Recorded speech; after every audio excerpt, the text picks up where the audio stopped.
para magtulong-tulong na po tayo. Total, tapos na po ang politika. Natapos na po yung 45 days na pagkakampanya at kaya panahon na tayo muling magsama-sama para sa kapakanan ng ating lalawigan ng Isabela. Ano po yung plano po niyo sa mga 24 towns na hindi po kayo pinalag? Alam mo, ginagalang natin ang pasya ng sino man. Nagpapasalamat tayo at naging bahagi sila ng isang matagumpay na halalan sa ating 2010. Ito po isang tanong, Governor-elect Honorable Faustino Boji dito, sir. Ang battle cry po ninyo sa bisyong sigurado. Ano po ang priority po ninyo sa first 100 days ng inyong paglilingkod bilang bagong halal na governor? Katulad ng nabanggit namin mga programa ni Vice Governor-elect Rodito Albano, pagtutuunan namin ng pansin unang-una ang ating ospital. Gusto nating makipag-tie up sa mga hospital sa Maynila katulad ng mga heart center, children hospital, kidney hospital. Gusto natin magkaroon ng rehab center sa ating probinsya. Yan ang tingin namin na uunahin namin, no, na pagtuunan ng pansin. Pangalawa, syempre yung ikinabubuhay ng mas nakakarami natin mga mamamayan, itong pagsasaka. At gusto namin makipag-usap sa bagong Pangulo ng ating Republika. Sa plano natin dun sa price support program na kung saan magiging malaki ang role ng national government sa kanilang pagbibigay ng tulong sa funding para sa ganon, katulad ng pinapaliwanag namin ni Vice Governor Rodito Albano, na yung tulong na diretso sa ating mga farmers, especially pagka ang presyo ng ating mga produkto mababa, doon pumapasok yung price support program. At syempre, gusto namin nga na tulungan sila na tumausap ng iba't ibang mga bangko para diretso rin magkaroon ng credit access ng ating mga farmers. Gusto rin natin ilapit sa kanila na maging scholar natin sila at magkaroon ng modern agricultural technologies. Ilapit natin sa kanila to ang mga water impounding na kung saan pipiliin natin kung saan ang pinakamagandang lugar na pwedeng paglagyan.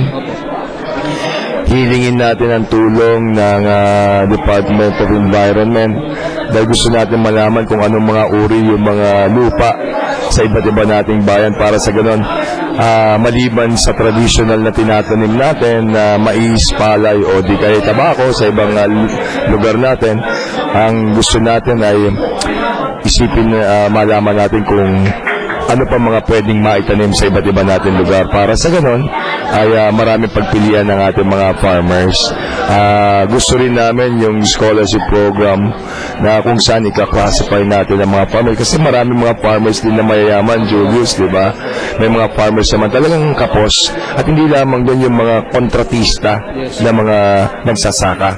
Gusto namin makausap itong mga samahan na to sapagkat gusto namin sila maproteksyonan kung magkano talaga yung kanilang tinatanggap sa arawan-arawan na bayaran. Gusto namin makita to. Makasasamahan tayo ng Department of Labor para sa ganun maproteksyonan natin yung mga nangungontrata natin, mga kapatid na nagsasaka. Pangalawa, kung ma-introduce natin sa kanila na may mga insentibo sana kung maganda yung ani, maganda yung produkto, para sa ganun may karagdagang kita rin yung ating mga farmers. Dito nakafocus lahat at gusto namin gawa ng isang master plan ng ating lalawigan ng Isabela, no? Hanggang coastal town, yung pangarap natin na marating na ng sino man na kalalawigan natin na para makita yung napakayaman nating lugar dyan sa 4 na coastal towns natin sa ating lalawigan. Gusto natin itap yung ating ecotourism, gusto natin magkaroon ng port sa bayan ng Palanan, isang magandang international standard na airport para sa bayan ng Makulang, para distributed at ganun. Itutuloy po ninyo industrialization sa kabayan, sa coastal town? Yes, oo. Alam mo, isang nakikita natin na lahat ng mga probinsya na may mga ganitong port. Ay, maraming salamat. At yun yung mga kinakailangan pagtuunan natin ng pansin sapagkat kailangan magtulong-tulong. Alam mo, magiging maingat lamang tayo, hihingi tayo ng tulong sa mga NGOs, sa ating mga kaparian, para talagang mabantayan natin yung programa dyan, para mapag-ingatan natin ang kalikasan natin, ang kagubatan natin. At nakita na nga namin habang kami pagkapupunta ng Coastal Town, Julius, may mga ilang bahay na nandyan sa bundok kailangan na mai-resettle. Hingi tayo talaga ng tulong sa iba't ibang mga sektor ng ating lipunan, sa ating lalawigan, para maging mas maganda at maayos. At sang-ayon lahat kailangan kinukonsulto mo sila para sa ganon, maging maganda yung maging plano para sa buong lalawigan ng isa. So speaking of Noynoy's presidency, are you willing to defect sa Liberal Party? Being stalwart ng lakas sa kampo? Alam mo, meron naman tayong respetuhan. Oo.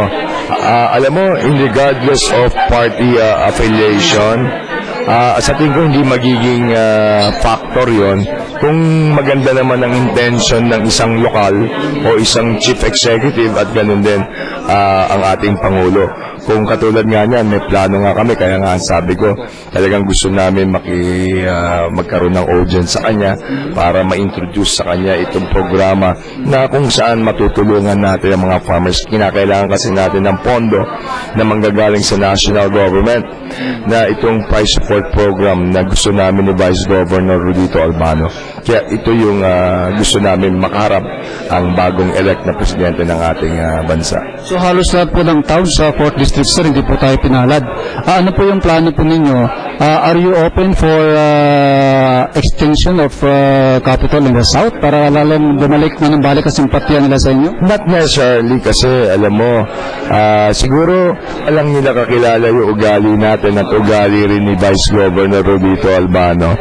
Siguro mabigyan tayo ng pagkakataon, makikita nila kung paano madali ang sistema, yung automatic appropriation ng bawat barangay, yung aming counterpart sharing sa Economic Development Fund ng mga bayan. Alam mo, magiging partner tayo sa progress and development ng bawat bayan. And we will request, or require every local government to submit their comprehensive development plan, including the mga barangays, para sa ganun maging maganda, ma-integrate natin so that itong mga pondo natin ay talagang ma-maximize natin ang priority kung saan mapupunta ang ating mga pondo.